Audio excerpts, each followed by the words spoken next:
اس ملک کے رہنے والے تھے، میں نے اس کو ضیاء صاحب کو کہا، نہ تو آپ کی کیا ہمدردی ہو سکتی ہے اس ملک کے ساتھ؟ آپ اپنے باپ دادا کا ملک چھوڑ کے آئے، یہاں پر آ کے آپ عیش عشرت کریں گے، جب بات نہیں بنے گی، جائیداد آپ نے باہر لیے، آپ تو چلے جائیں گے، مرنا تو آپ اور ہم نے ہے جن کو اس ملک میں رہنے کا ارادہ ہے، ہمارے بچوں نے اس ملک میں رہنا ہے، ہم نے رہنا ہے، یہ ہمارا ملک نہیں، اس لیے انہوں نے سوچنا ہے اس وقت کہ یہ جو بات کہی جاتی ہے ہم نے، اور جیسے ابھی میرے محترم بھائی نے کہا کہ بدقسمتی ہے، میں نے پوچھا ان سے بھی،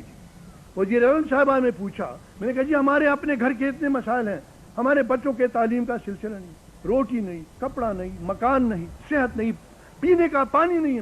میں نے کہا اس مانسٹراسٹی، یہ جو اسلام آباد ہے اس کے بعد میں لوگ آپ دیکھتے ہیں قمقموں کے نیچے لوگ غاروں میں رہتے ہیں، شرم آنی چاہیے ہم کو، تو اپنے مسائل تو ہم نے سب ایک طرف رکھے اور ہمیں فکر پڑی ہے افغانستان کی، تو میں نے پوچھا ادب سے، میں نے کہا جی افغانستان کوئی ہمارا 5واں صوبہ ہے، ایک ساورن اسٹیٹ ہے؟ کہتے ہیں ہم تو نہیں انوالو، یہ بڑی حیرت ہوئی، میں نے کہا جی میں اس دن پارلیمنٹ میں گیا تو پتہ لگا کہ اسلام آباد میں اس دن 2 پارلیمنٹ بیٹھے تھے، تو میں نے پوچھا کہ بھئی میں پتہ نہیں کہ میں کس پارلیمنٹ کا ممبر ہوں، پارلیمنٹ میں کھڑے ہو کے میں نے پوچھا بھئی یہ ہمارا، ہاں جی آپ اپنے پارلیمنٹ میں کہا یہ دوسرا پارلیمنٹ کہاں ہے جی؟ وہ تو نہیں صاحب وہ بھول جائیے، وہ تو کابل کا پارلیمنٹ بیٹھا ہے جی اسلام آباد میں۔ کبھی ایسی پوزیشن آپ نے دیکھی کہ کابل کا پارلیمنٹ اسلام آباد میں بیٹھے اور یہ بات آپ چلائیں، آپ اس کے لیے جواز ڈھونڈیں، اور آپ کو یہ اگر آپ یہ اصول تسلیم کرتے ہیں تو پھر پوچھتا ہوں میں بہت ادب سے، اگر کل کو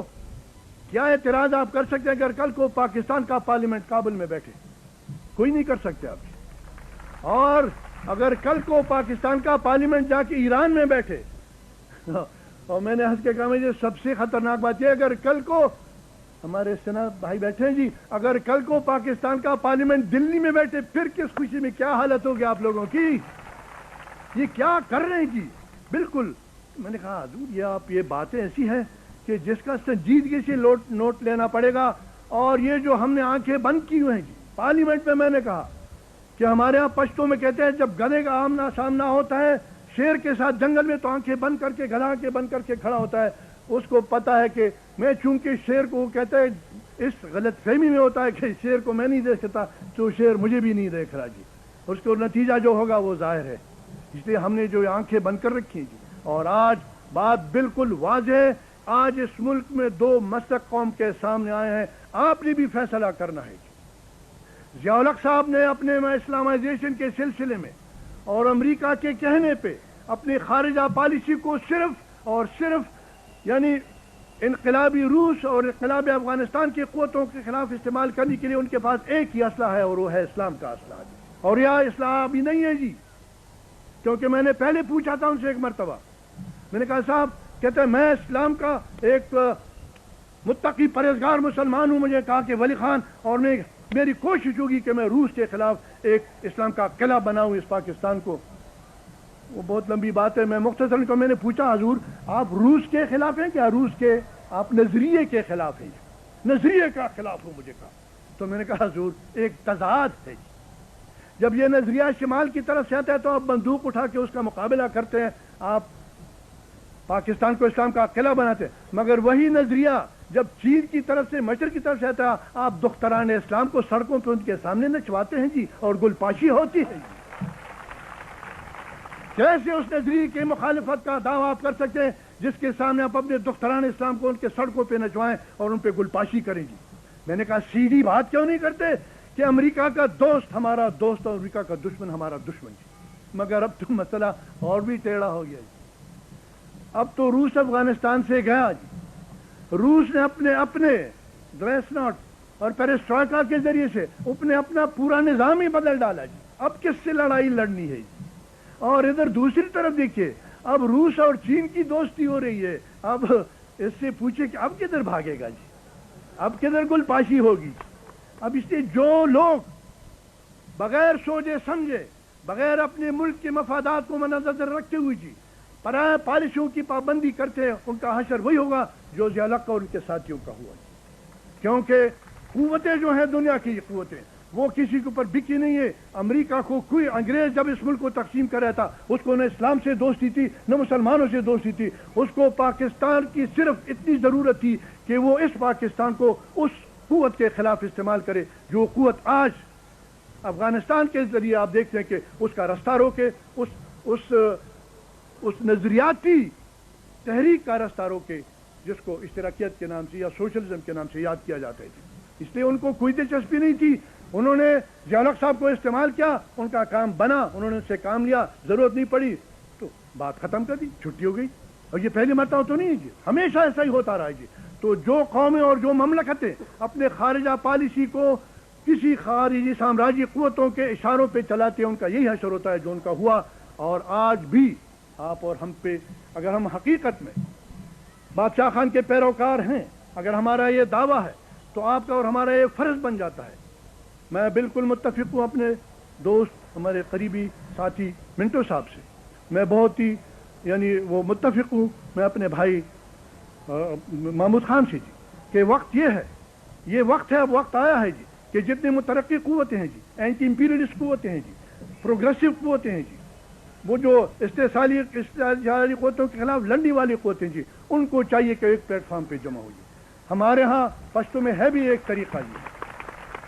ہمارے ہاں یہ جو ہمیں تانے دیا فیوڈلزم کے عجیب عجیب طریقے ہوتے ہیں جی, ہمارے ہاں ایک طریقہ ہے جی, اور یہ اپیل میں نے اب کی ہے قبائلیوں سے جی. ہمارے ہاں طریقہ ہے کہ ہم ٹھیک آپس میں لڑتے بھی ہیں, دشمنیاں بھی ہوتی ہے, بندوق بھی چلاتے ہیں, ایک دوسرے کو قتل کرتے بھی ہیں, اور سب کچھ ہوتا ہے, مگر جو ہے باہر سے کوئی خطرہ ہوتا ہے تو ہم کہتے ہیں کہ اکٹھے ہو کے کہتے ہیں, روایات ہیں ہمارے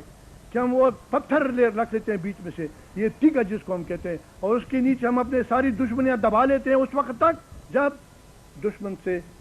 ہماری جان نہیں چھوٹتی. تو میں سمجھتا ہوں کہ ابھی وہ پتھر رکھنے کا, ٹیکا رکھنے کا وقت آیا ہے. اب پاکستان کی جتنی قوتیں یہاں پر مترقی قوتیں, اینٹی امپیریلسٹ قوتیں جی, غریب عوام کے حقوق کے لیے لڑنے والے قوتیں جی, ان کو چاہیے کہ وہ ایک پلیٹ فارم پہ جمع ہوں, اور کم از کم اس مسئلے پہ تو متفق سب ہو سکتے ہیں کہ یہ جو افغانستان میں لڑائی لڑی جا رہی ہے جی, جیسے میں نے کہا دو مسلک ہیں. ایک تو مسلک یہ ہے کہ وہ کہتے ہیں, یہ میں نے بے نظیر صاحبہ کو کہا کہ ایک جو ہمیں ورثے میں جو ملا ہے ان کی سیاست اسلامائزیشن کی, وہ کہتے ہیں جی ایک مسلک یہ ہے, ایسے لوگ ہیں اس ملک میں جو برملا اسٹیج پہ کھڑے ہو کے کہتے ہیں کہ ہم اس وقت تک آرام سے نہیں بیٹھیں گے جب ہم لال قلعے کے دلی کے لال قلعے پہ اپنا جھنڈا نہیں لہرائیں گے جی. ایک وہ لوگ ہیں اس ملک. اور جب میں نے پچھلے دنوں میں پوچھا کہ ہم افغانستان میں کس کی لڑائی لڑ رہے ہیں اور پاکستان کا کون سا مفاد اس میں ہے جس لڑائی ہم لڑ رہے ہیں, تو قاضی حسین احمد صاحب فرماتے ہیں کہ ولی خان صاحب کو غلط فہمی ہے, یہ افغانستان کی لڑائی نہیں, یہ اسلام کی لڑائی ہے. اور اگر کل کابل پہ ہم قابض ہوئے تو سٹیپنگ سٹون لے کے پھر وہاں سے جائیں گے ہم تاشقند جائیں گے اور سمرقند جائیں گے اور بخارا جائیں گے. ایک یہ مسلک ہے. تو میں نے کہا کہ فیصلہ کرنا آپ لوگوں نے بھی, کیا آپ لوگوں نے بھی, ہم اتنے ہاں ایسے غازی بہت سے ملیں گے کہ غازی یا پھرے تو پشاور میں اور دیر میں اور سوات میں, اور کہ جی غازی جو ہے فاتح افغانستان بن جائے اور غازی قاضی کا نام سے, مگر حقیقت میں کیا کوئی ذی ہوش آدمی سوچ سکتا ہے؟ روس کو تو چھوڑیں, ہندوستان سے تو 2 ہاتھ کر چکے ہیں آپ. 10,000 فوج سے 1 لاکھ فوج نے ہتھیار ڈالے 10,000 فوج کے ساتھ, اور پھر ڈھینگے مارتے ہیں کہ ہم لال جھنڈا لہرائیں گے. کیا ارادہ ہے جی؟ ارادہ یہی کہ آپ ایل مجھے مار. کیا ارادہ آپ روس کو, اس دن مجھے کسی نے پوچھا, وہاں ایک میں نے پریس کانفرنس پہ سنا, وہ روسی جرنیل سے پوچھا کہ آپ وہاں پر حملہ کرنے گئے تو اس نے کہا جی قطعاً نہیں, آپ نے فتح نہیں کیا. ان سے کوئی پوچھے جو جشن فتح مبین منا رہے تھے. میں نے کہا جی سپر پاور کو تو بگایا, یہ منی پاور کے متعلق کیا خیال ہے اس جلال آباد کے آپ سے فتح نہیں ہوتا جی, کوئی تو سوچے. تو ان سے بھی ہم پوچھتے ہیں جی کہ کیا ہم چاہتے ہیں کہ ہم ہندوستان سے بھی لڑیں, افغانستان سے بھی لڑیں اور روس سے بھی لڑیں, ہمت ہے اتنی؟ تو یہ مسئلے ایسے کہ جذباتی مسائل نہیں ہے جی, یہ نہ اسلام کا جھگڑا ہے جو کفر کا جھگڑا ہے جی, مسئلہ پورا ہے بین الاقوامی سامراج کا اور ہمارے اپنے حقوق کا. ہم نے فیصلہ کرنا ہے کہ ہم نے کیا اس مسلک کے ساتھ جانا ہے جو ہندوستان سے محاذ آرائی چاہے, اس لیے کہ ہندوستان سے محاذ آرائی ہوگی تو فوج کو اسلحہ ملے گا, اور فوج کو اسلحہ یہاں پر لوگوں کو کھانے کو نہیں ملے گا, فوج کو اسلحہ ملے گا, وہاں پیسے ملیں گے. میں نے اس دن کہا کہ ایک F-16 کو اگر آپ نہ خریدیں جی, ایک F-16 کو, اور اگر اس پیسے کو آپ بلوچستان میں زراعت پہ لگائیں تو آپ کے گندم کا اور آپ کے غلے کا مسئلہ حل ہو جاتا ہے جی, پورے بلوچستان کا مسئلہ حل ہو جاتا ہے. اب یہ معلوم نہیں کیا خبط ہم لوگوں کو سوجیے, اور وہ پوچھتے ہیں کہ ہم کہتے ہیں جی ہم تاش خان فتح کریں گے. ارے بھائی تمہارا گھر میں کوئی پوچھنے والا نہیں, تمہارے گھر میں لوگ بھوکے بیٹھے ہیں, تمہارے بچے یہ ویسے جو ہماری بجلی کی حالت ہے جی, ہر روز دیکھتے ہیں جی 10 گاؤں کو ہم بجلی فراہم کریں گے, 20 کو بجلی فراہم کریں گے. ارے بھائی جہاں فراہم کیا وہاں تو بجلی نہیں اور فراہم کرتے جا رہے ہو جی. تو یہ کیا طریقہ ہے ہمارے ملکوں کا, جذباتی ہو کے بیٹھتے. یہ مسائل جذباتی نہیں ہے, اب فیصلہ آیا ہے, فیصلہ کرنا ہے ہم لوگوں کہ یا تو ہم نے اس ملک میں صلح کے لیے کام کرنا ہے, اگر ہم اپنے آپ کو بادشاہ خان کے پیروکار سمجھتے ہیں جی, حقیقتاً سمجھتے ہیں جی, تو پھر یہ آپ کی اور ہماری ذمہ داری ہو جاتی ہے. اور خصوصیت سے میں نوجوانوں سے اپیل کروں گا کہ پھر یہ دونوں مسلک کے بیچ میں آپ نے ایک واضح لائن لینی ہے کہ آیا ہم نے محاذ آرائی کی طرف جانا ہے, آیا ہم نے لال جھنڈے پہ دلی پہ لال جھنڈے لہرانے کی بات کرنی ہے, یا ہم نے ہندوستان سے بہتر تعلقات پیدا کرنے کی کوشش کرنی ہے. آیا ہم نے افغانستان میں امریکہ کے خاطر لڑائی لڑنے اور اپنے بھائیوں کو. اور ابھی جو سب سے خطرناک پہلو, یہ میں نے بے نظیر صاحبہ کو یہ بھی کہا, میں نے کہا حضور 2 دن ہوئے, جب میں نے کہا 2 دن ہوئے جی, جو اس کا سب سے ایک گندا اور غلیظ پہلو جو اس مسئلے کا ہے وہ یہ ہے کہ وہ کہتے ہیں کہ یہ جو وہابی آئے ہیں وہاں پر افغانستان میں جی, اور میں نے کہا خبر چھپی ہے اسلام آباد سے, اور خبر کی تصدیق کی ہے, آپ کے فارن آفس سے تصدیق کروائی ہے, اور مسلم اخبار ذمہ دار اخبار میں بات چھپی ہے کہ جب سے یہ وہابی آئے ہیں انہوں نے فتویٰ دیا ہے جی کہ جو بھی آدمی افغانستان کا جو آدمی جہاد میں حصہ نہیں لیتا ان کی طرف سے وہ کافر ہے, اور اس پہ جہاد جائز ہے, اور جہاد میں ان کو اور کچھ نہیں. وہ کہتے ہیں پھر ان کی جائیداد جو ہے وہ مال غنیمت ہے, اور اس مال غنیمت میں شرم سے کہنا پڑتا ہے جی, شرم سے. مال غنیمت میں اس گھر کے خواتین بھی شامل ہیں جی. تو میں نے بے نظیر بی بی کو کہا کہ آپ خود خاتون ہیں بی بی, آپ اس قسم کے لوگوں کو امداد دے کے اس قسم کے حکومت کو آپ افغانستان پہ مسلط کرنے کی کوشش کرتے ہیں جہاں پر عورتوں چھوڑے ہماری بہو بیٹیوں کی عزت ہی پہ محفوظ نہیں ہے جی. اور وہ کہتا ہے آیا ہے عرب, وہ عرب ادھر سے آیا, وہ کہتے ہیں جی میں پشتونوں کو مسلمان بنانے کے لیے آیا ہوں جی, وہ ہمیں مشرف و اسلام کرنے تشریف لائیں گے. وہ مجھے ان کے ایک وزیر صاحب کی بات یاد آئی, اس نے کہا یہ عرب جو یہاں پر آئے ہیں یہ وہاں جا کے اسرائیل کے ساتھ کیوں نہیں لڑتے جی, اور خواتین بیٹھی ہیں, کہنا پڑتا ہے. انہوں نے کہا کہ اپنا پاجامہ تو وہاں چھوڑ گئے اور وہ ہزار بند سر پہ باندھ کے آ کے ہمیں مسلمان بنانا چاہتے ہیں. پرتگی اسرائیل سر پریخو پرتگا خیر سر توکڑے راغلی منگ مسلمان آنا جی فکر کرے دے ورشا دا خپل پختور تپوسو کا, ورشا دا خپل غم تپوسو کا, منگ پختانا منگ مسلمانانی زنگ مسلمانان پر دنیا کستانا. تو اس لیے یہ جو فتنہ دوسرا بیچ میں آیا ہے جی, اور یہ سوچنے کی بات ہے, ہمارے گورنمنٹ کی بھی سوچنے کی بات ہے کہ آیا ہم ان لوگوں کو, اور اب تو وہ سب بیزار بیٹھے ہیں جی. امریکہ نے اپنی پالیسی میں تبدیلی کی ہے جی, امریکہ اب اسلحہ ڈائریکٹلی کمانڈرز کو دے رہا ہے جی. یہ 7 ملا جو اوپر سے بیٹھے جی, اب یہ بیچارے حیران و پریشان. اگر ان کو ڈالر نہیں ملتا, اگر ان کو اسلحہ نہیں ملتا تو ان کو کوئی کالے باولے کتے نے کاٹے, پھر وہ جہاد کی بات ہی نہیں کرتے, پھر تو جہاد ہی ختم ہو گئی جن کی. اس لیے اب وہ سوچ رہے ہیں جی ہم بھی رابطے قائم کریں, وہ بھی رابطے قائم کرنے کی کوشش کر رہے ہیں, اور ہمیں امید ہے کہ کم از کم ہم جو اپنی روایات کو برقرار رکھتے ہوئے کچھ نہ کچھ راستہ نکالیں گے کہ یہ آگ بجھے اور یہ خون بہنا بند ہو. آپ نے امن کانفرنس کا کر کے میں سارے کارکنوں کا اور خصوصیت سے پشاور ضلع کے ہمارے جو ہیں ان کا از حد مشکور ہوں. یہ ضلع کے سطح سے انہوں نے اٹھ کے ایک بین الاقوامی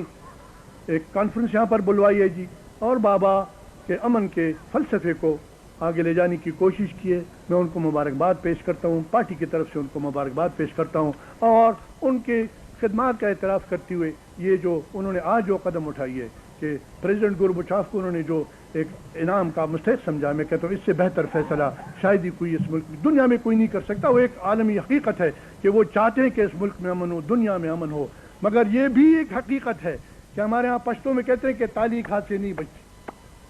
اس کے لیے دوسرے آدمی نے بھی ہاتھ دینا پڑے گا. تو میں آپ حضرات کا سب کا مشکور ہوں اور میں سمجھتا ہوں کہ یہ امن کو اس بابا کے فلسفے کو لے جانے کے لیے سب سے اہم کام جو ہمارا ہوتا ہے وہ دو ہی باتیں آپ بنتی ہیں. ایک تو یہ کہ جتنے مترقی اور وہ جو اصولی اور اینٹی امپیریلسٹ قوتیں ہیں جی استحصال کے خلاف قوتیں وہ اکٹھے ہو جائیں, اور دوسری بات یہ کہ رائے عامہ کو ہم ہموار کریں تاکہ یہ فساد جو ہمارے ملک میں کیا جا رہا ہے جی اس کا سد باب ہو. میں آپ حضرات کا ازحد مشکور ہوں. خدا حافظ. السلام علیکم.